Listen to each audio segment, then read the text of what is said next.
¿Y si fuera yo? La Fundación Ayuda a la Iglesia que Sufre tiene para ustedes la exposición fotográfica que hemos denominado ¿Y si fuera yo? Queremos visibilizar la situación de muchos cristianos que viven en países donde hay persecución religiosa y no logran profesar su fe libremente. Con esta exposición se pone rostro y voz a estas personas que darían la vida por su fidelidad a Jesucristo. El Papa Francisco nos dice: los mártires nos invitan a poner a Cristo por encima de todo y a ver todo lo demás en relación con Él y con su reino. Nos hacen preguntarnos si hay algo por lo que estaría dispuesto a morir.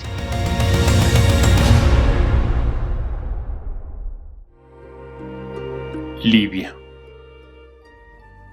21 cristianos fueron decapitados por ISIS en una playa de Libia en febrero de 2015.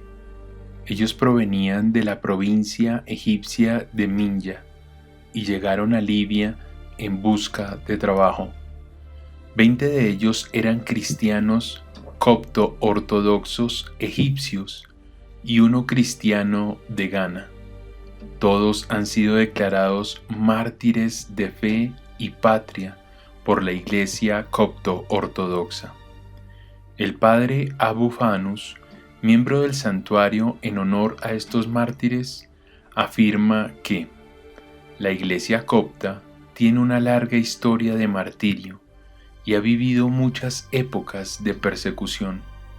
El ejemplo de estos mártires fortalece nuestra fe. La comunidad se ha manifestado diciendo que están orgullosos de la sangre de estos mártires que se negaron a abjurar de su fe cristiana. Además, añade que muchas personas se han bautizado y se han vuelto cristianas gracias al ejemplo de los 21 mártires. Y la Iglesia copta sobrevive gracias a la sangre de sus hijos, ha dicho el sacerdote. Nigeria. Rebeca, mujer católica en Nigeria, víctima de Boko Haram, dice que ha sobrevivido a 2 años de torturas en un campo de entrenamiento de terroristas de Boko Haram. He visto cómo mataban a mi hijo y he sido madre de otro, fruto de la violación de un terrorista. Ni un solo día me he apartado del amor de Dios. Siempre ha estado conmigo. Cuando me obligaban a arrodillarme hacia la Meca, yo repetía: te amo, Señor Jesús. No pudieron separarme de mi fe, a pesar de la violencia ejercida contra mí por no convertirme al Islam. Han pasado 11 años desde el inicio de las actividades terroristas del grupo islamista Boko Haram en Nigeria. Este grupo de islamistas radicales, cuyo objetivo principal es instaurar un estricto Estado islámico en el norte de Nigeria, surgió en 2009.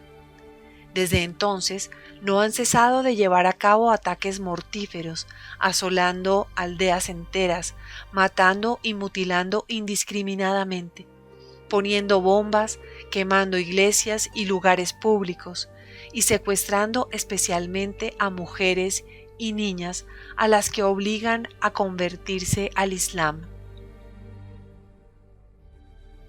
Pakistán. El joven Akash Bashir de Lahore, con 21 años de edad, sabía que el islamista con el chaleco cargado de explosivos quería entrar en la iglesia de San Juan y que solo su vida se interponía entre el suicida y las 2000 personas que rezaban en la misa de domingo. Lo sujetó: no entrarás aquí, aunque tenga que morir por ello. Fueron sus últimas palabras, pues el asesino activó la bomba. Para los jóvenes de la diócesis de Lahore, Akash Bashir es inolvidable, un ejemplo a seguir. Muchos se han ofrecido como voluntarios para el servicio de seguridad de la Iglesia y como Bashir están dispuestos a dar su vida por Cristo. Así ocurre también en otras diócesis de Pakistán, pese a que la probabilidad de que los cristianos en Pakistán pierdan sus vidas o sean acosados por su fe no sea pequeña. Una y otra vez, los islamistas llevan a cabo ataques contra iglesias y hay cristianos que son arrojados arbitrariamente a la cárcel por la ley antiblasfemia.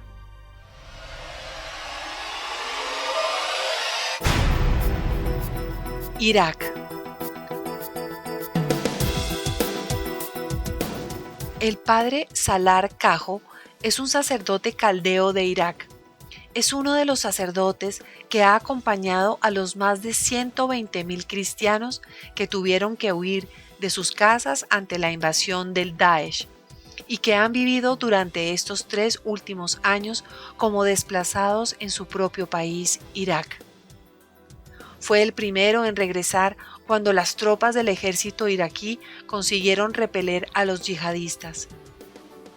El padre Salar coordina a través del Comité de Reconstrucción de Nínive los trabajos de recuperación de 9 pueblos en la llanura de Nínive. La Iglesia es la única que está trabajando con los cristianos de Irak y otras minorías para que recuperen sus vidas. Si las familias no vuelven a sus casas, desaparecerá el cristianismo de Irak, afirma el sacerdote.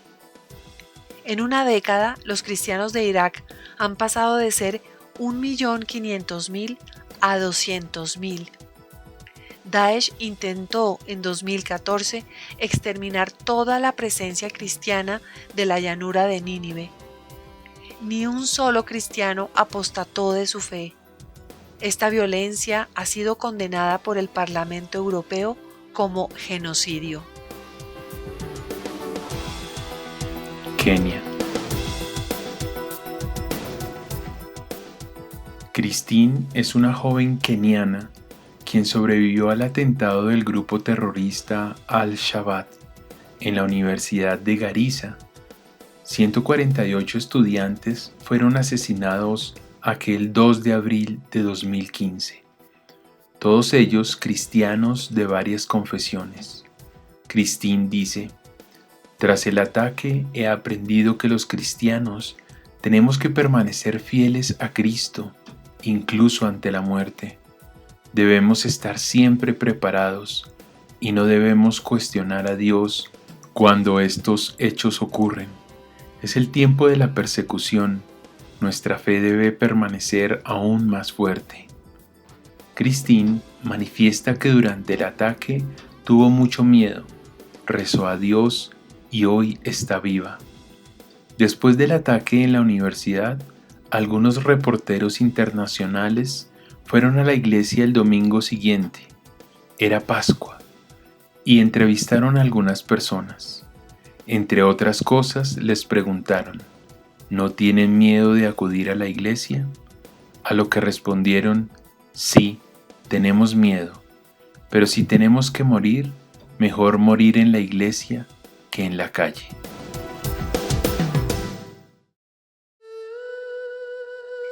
China.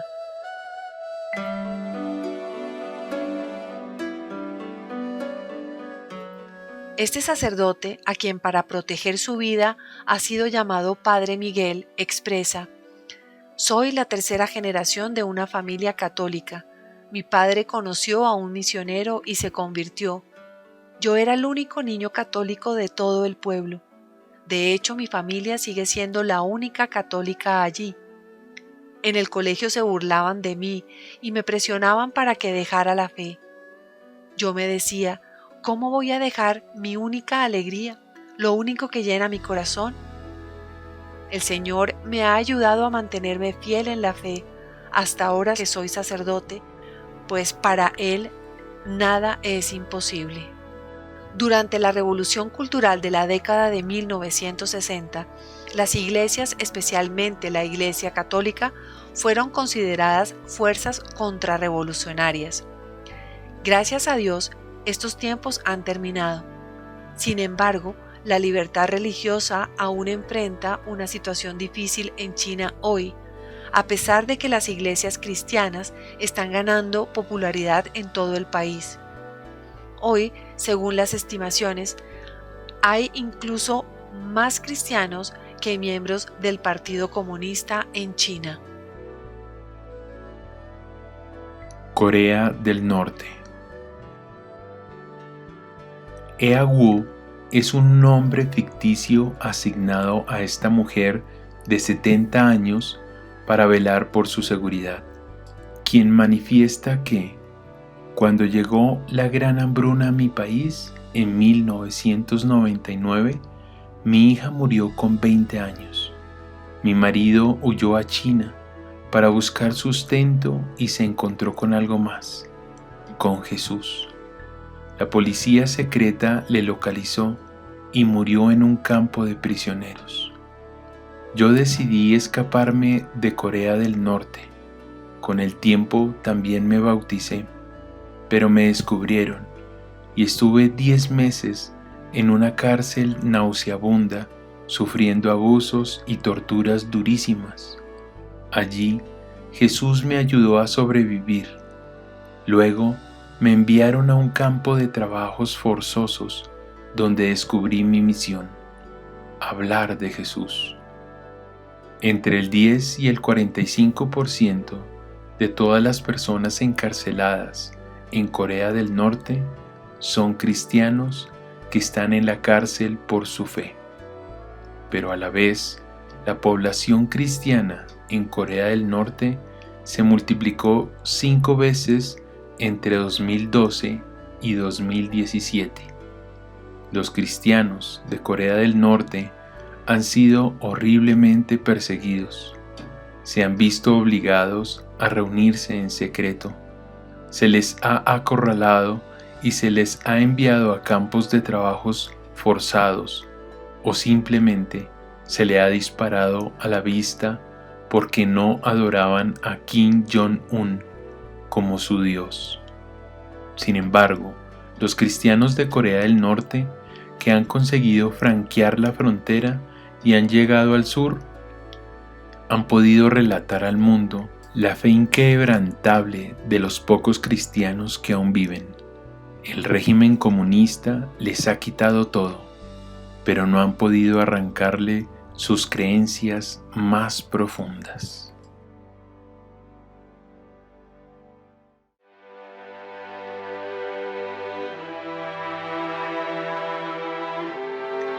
Siria.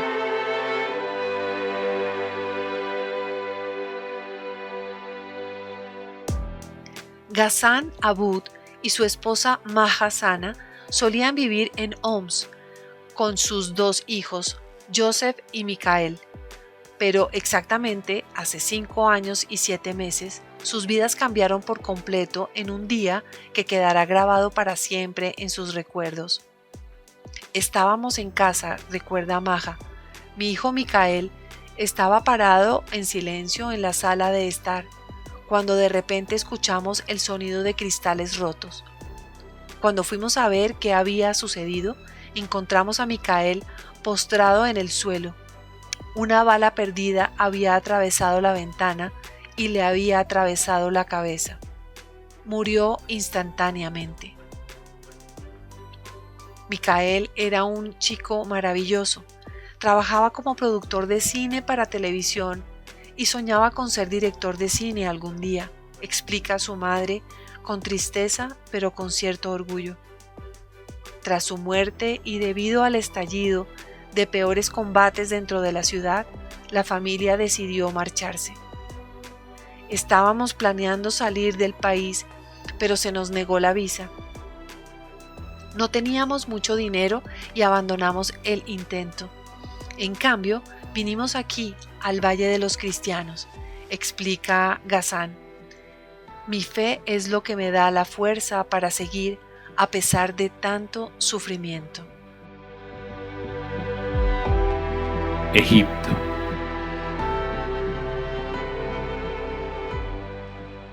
David Taufik es un joven copto ortodoxo de 39 años quien expresa: la primavera árabe trajo graves persecuciones a los coptos. Mi familia fue injustamente atacada. Intentaron violar a mi hermana. Dejaron en cenizas mi despacho de abogados. En una semana se quemaron más de 80 iglesias. Tuvimos que abandonar el país. Lo dejamos todo por nuestra fe y lo volvería a dejar con mucha alegría. Ya lo decía Jesús: si a mí me han perseguido, también os perseguirán a vosotros. Pido a los cristianos de Occidente que recen por los cristianos de Oriente Medio. No nos dejen solos. La Iglesia Ortodoxa Copta de Alejandría es la mayor iglesia cristiana en Egipto y en Oriente Medio. Actualmente cuenta con alrededor de 10 millones de fieles en todo el mundo. Representan entre 9,2% de la población de Egipto, un país con casi 103 millones de personas. El informe de Brookings encontró que muchos coptos sufren discriminación rutinaria a pesar de las protecciones bajo la ley egipcia. La Constitución de 2014 garantiza libertad absoluta de religión, pero también declara el Islam la religión oficial del Estado y prohíbe la conversión a otra religión. India.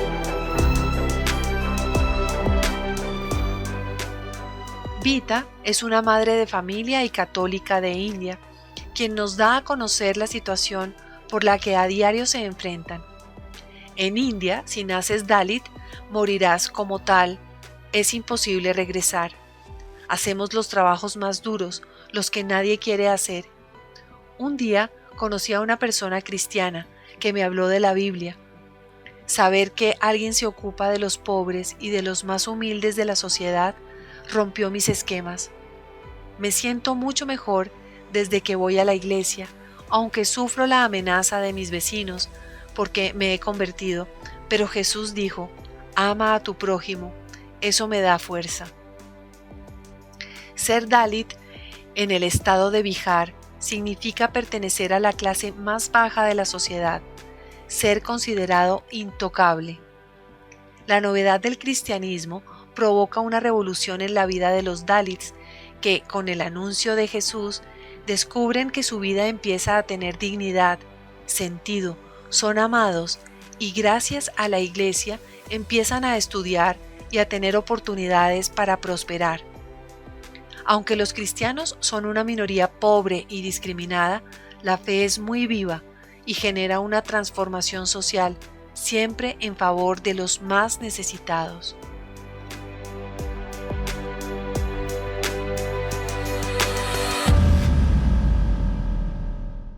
Esta producción ha sido realizada por la Fundación Pontificia Ayuda a la Iglesia que Sufre o Ayuda a la Iglesia Necesitada.